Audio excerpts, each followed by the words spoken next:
Georgie boy! Oh, man, how are you? Finally, we meet. I know, at last. I've been trying to get on the show for ages. Oh, you're always welcome. I'm not joking. I'm filming a lot. That's I the know, problem. you are busy. You're Occupational hazard. globetrotting. You're all over the world. How is America? What have you been doing in America? I've just been making a new series called George Clarke's Adventures in Americana, all about American design, cars, houses, the lot, fridge freezers even.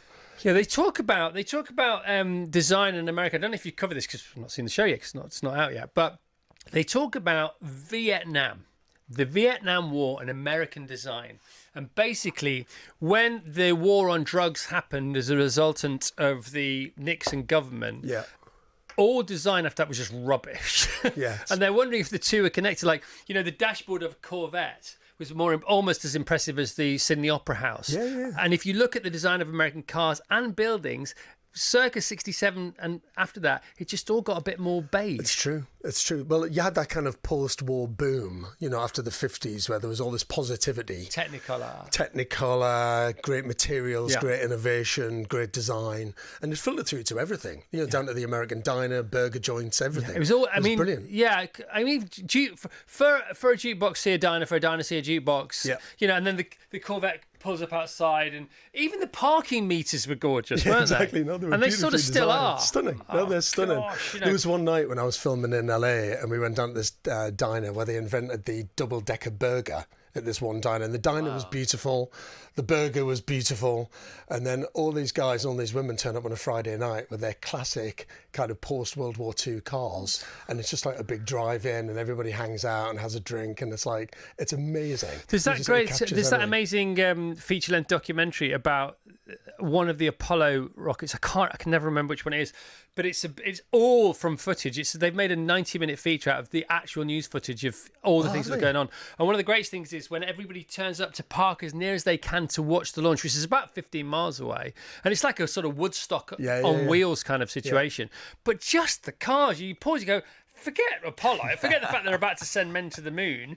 Look at what's going on anyhow. Yeah. Do you know what I mean? Yeah. And if you watch Monterey, you know, the Monterey documentaries, Rolling Stone documentaries. I've not seen that. No, my gosh. It's the same vibe, Yeah, man. it is. Everything is beautiful. Yeah, and the architecture's amazing, and they do some wacky, weird stuff. I mean, it's a little bit like kind of Amazing Spaces on speed in America, to be honest with you. It's kind of off the wall. There was some mad stuff. I went to the desert in Palm Springs and someone had designed it. Well, I called it the kind of horizontal skyscraper because they're taking the idea of having this massive tall building and then turned it on its side in the desert. So it's just this like mirrored block. Is it the Invisible Building? Yeah. Yeah, I've seen it. Yeah, I mean, it's basically one giant swimming pool inside. Yeah, it's off the scale. Stay there. You love a bit of architecture, don't you? Yeah, I'm into it. I'm a bit obsessed with that website. What is it? Modern House. Modern House is very it's mod something, isn't it? Modern House. Modern House is the estate agent. It's the estate agent. Midmod is the other Instagram. Have you seen Midmod? I've not seen. Oh, Midmod is off the chain, isn't it? You know about all this. I love architecture. Good. Frank Lloyd Wright. Probably the best ever. The best ever, literally the best ever. His story's so tragic. Do you know his story? Yeah, well, we actually, to be honest with you, when we did Americana, we kind of avoided some of the big, super famous, iconic stuff because it's not a series for architects. It's not about the best buildings on the planet. Yeah. It was more about the more unusual, getting under the skin of it. You know, what's Americana design really about? So it's not just an architectural And what series. is it about, do you think? I just think it's about beautiful design. The essence of it is about it's almost positivity. It was like, for me, everything was super positive when you look at Americana design. It's what kids would design. Yeah, it was like dynamic. It was like the Jetsons combined with Frank Lloyd Wright. Do you know what I mean? It kind of mixes all of those things together. You're so right. I mean, they even call it kind of vroom architecture. As if it's vroom? That's cool, man. Yeah, vroom architecture. Because it's all about being fast and dynamic. And you just think about the classic American motel. Yeah. I mean, it was a brilliant piece of architecture. You know, you drive up in your car, celebrate the car at the front. It's much more sort of lateral living, isn't it? Maybe just in California and stuff like that. Yeah, well, it depends where you are. There's a lot of vertical living going on in America as well. But there's more space generally, isn't there? I suppose that's the you've point. Got, 300 million people in a country, 50, 60, 70, 80 times the size of ours? Yeah, it's great. Isn't it? I've always said that's why Americans speak so loudly, and I'm not being trite. I think it's just because they live in a bigger place. They're playing a bigger theatre, Tom, if you Or they've got to shout to each other, you mean? They're so far more apart. or less. And there's a rhythm to the way they speak. speak. Yeah. They have very musical voices. Everybody in America. I can't wait for that show. When's that show? It's on? actually out. You've missed the first one, mate. What? It was on Sunday. Yeah. No Sunday, way. 9 o'clock. Yeah, you missed Check that it. out. That I've got another sounds 3 exciting. coming out. Well, that's my weekend sorted. Yeah, well, you Okay. can watch and catch up, mate. Brilliant. You're in to talk about how to build a home. We're talking about anything. I don't care because you're just great. New little, book.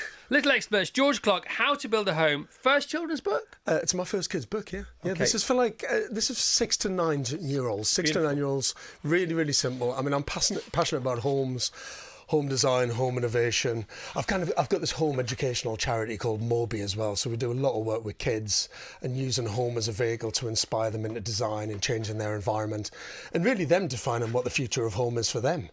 So it's a very, very, very simple kids book, part of a series called Little Experts. Nice. Incredible homes. Homes can be designed and built in all different shapes, sizes and colours. They can be square, long, round, anything. This is what makes architecture so exciting.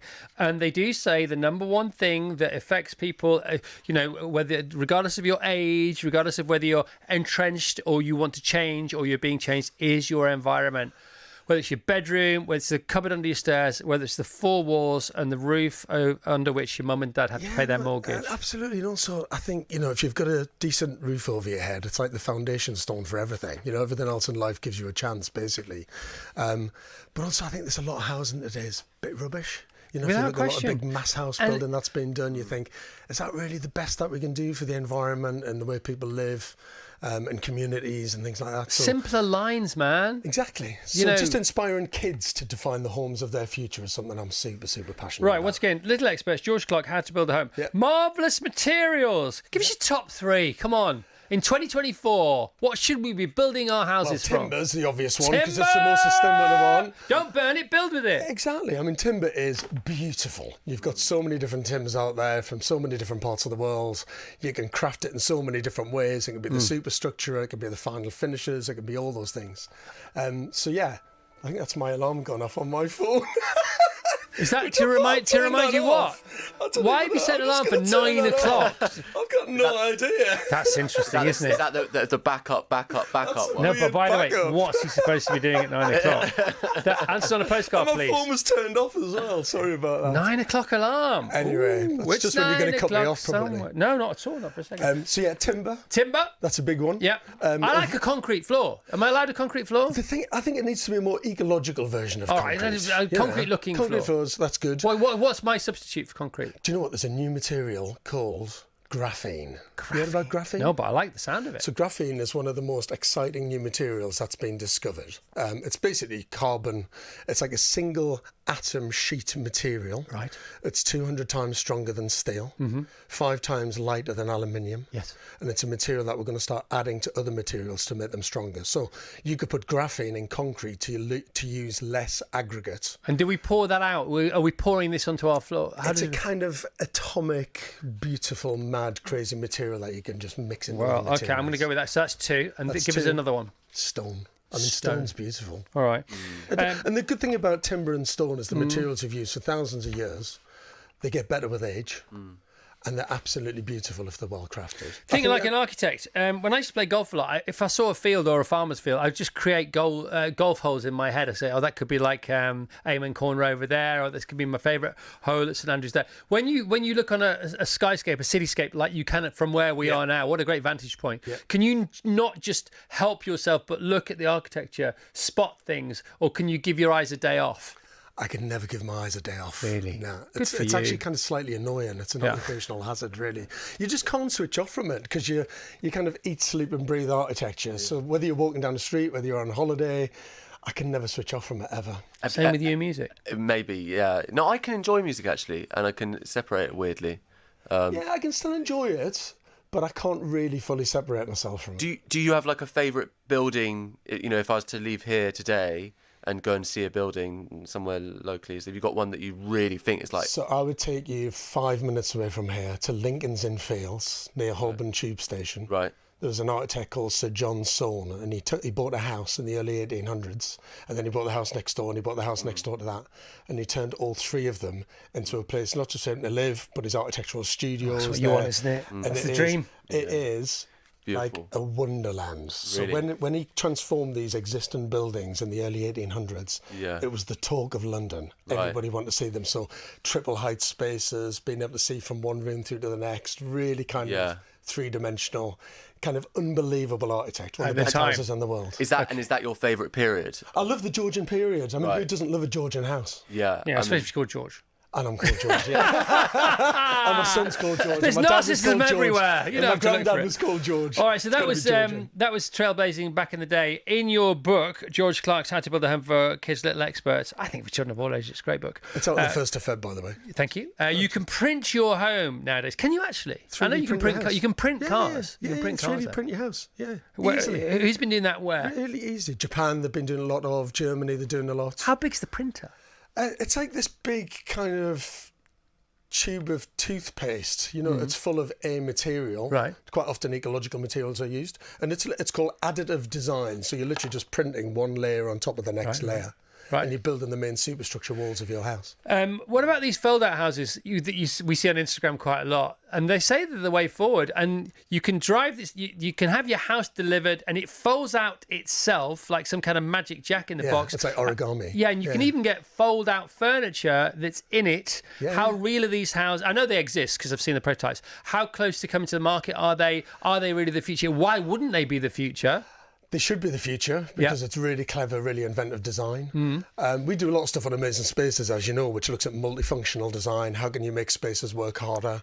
We did a vertically rotating house a few series ago. Wow. Because the idea was, like, let's say you're living by yourself in a house. You can only be in one room at the same time. Yeah. So why have a separate kitchen, dining, living room, Oh, bedroom? this is good, isn't it? You might as well just be in that one room. So it would vertically rotate. This cube would rotate, and every time it turned, it became a new room. Right, that's that so was a cool. mad prototype. That's how they work in theatre. It's called the revolve. Yeah. And that's how you'd scene change pretty quickly. Yeah, and I think we've got to come up with really inventive ways like that to make houses better, more affordable.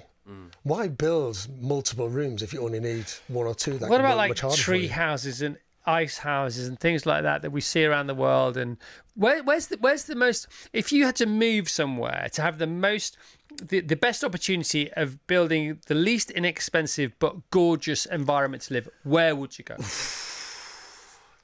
Probably Denmark, Tell us why. because the Danes are just brilliant. They at are, aren't design. they? They're so annoyingly good. They're annoying, aren't they? And everything they do is really beautiful. They're the national equivalent of Tom O'Dell. They're just really annoying because they're They so are. good. That's what it is. So good and gorgeous and honest. You're so honest. I wish I could be half as honest as you. Oh, Yeah. God, is it easier to be honest in song than it is in real life? oh gosh, much easier. Should I give it a go? Yeah. Let's What go. about honest architecture? Come on, where the soul? Because Tom says when he's writing from his soul, his songs are better, but he doesn't sometimes think that maybe that's what people want to hear. He's always wrong, thank God, and that he always, in the end, ends up recording them. What about honesty in architecture? Yeah, but where I'm really jealous of a singer-songwriter is you can just sit there on your own and deliver that and just do it. When you're an architect, you need clients, you need builders, But you need millions of other people. I would say the music really at its root is about collaboration.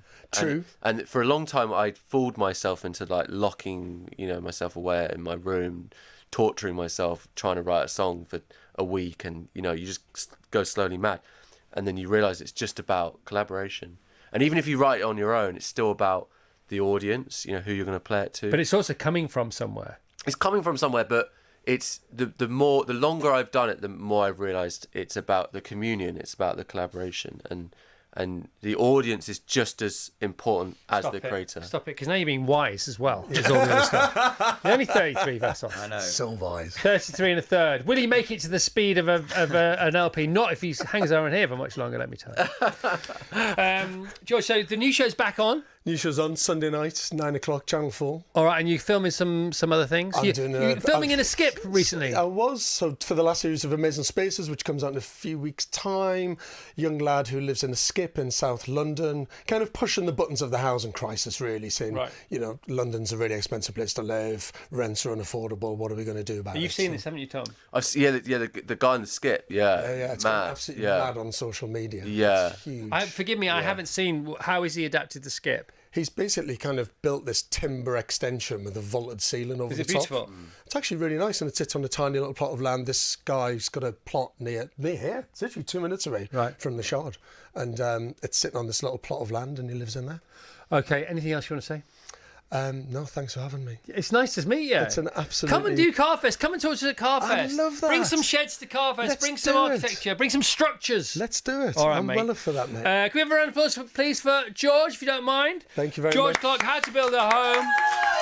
Thank you. Out next Thursday. Pre-order it now. Virgin Radio.